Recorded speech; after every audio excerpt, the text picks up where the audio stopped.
Welcome to Going the Extra Mile, a podcast brought to you by Newleaf Training and Development. Each edition is sure to lift your spirit and encourage you in today's working world. Enjoy! When I was a young English schoolboy, we used to play a game called Follow the Leader. Did you play that here as a kid?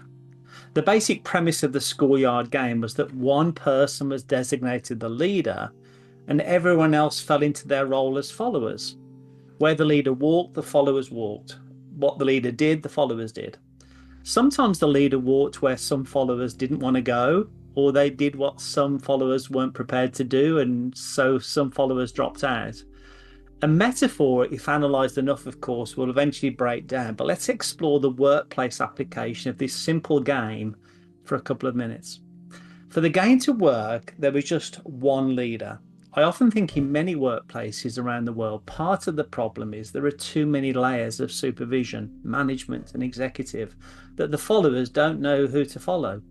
On the flip side, it can be very dangerous, of course, when one leader has all the power. As Lord Acton famously said, quote, "Power tends to corrupt and absolute power corrupts absolutely," end quote.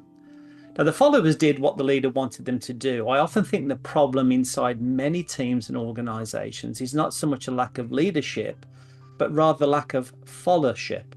I remember when I was a full-time employee, a boss telling me straight, quote, "Paul, you are not easy to lead," end quote. This was a paradigm shift for me as an employee, and from that day forward, I made a concerted effort to be a better follower. Now, on the flip side, we should draw the line. If our leader walks somewhere we know we shouldn't walk, or instructs us to do something we know we shouldn't do. It's at this point we stop being followers, and if necessary, we become whistleblowers. We should speak up if the command is fraudulent, if it could cause a safety hazard, if the request is immoral, or goes against our own personal constitution, our core values. If no action is taken by the powers that be, i.e. human resources, we should consider looking for a new line to join, or in other words, get another job. In the schoolyard game, some followers dropped out if they didn't want to follow the leader anymore, or were called out by the other followers for not doing what the leader wanted them to do. And one of the best things an unhappy employee can do is to quit. Likewise, I believe one of the worst things an unhappy employee can do is quit, but stay. See, unhappy employees can drag others down with them. They become like a toxic poison within the organization. If unhappy people are unprepared to stand up or speak up respectfully about what needs to change, they should drop out of the game. I can still see the game being played in my distant memory, a line of school children weaving uniformly through the schoolyard. An interesting phenomenon took place when the line was walking together well. More school children joined the game. The line actually got bigger and bigger and bigger.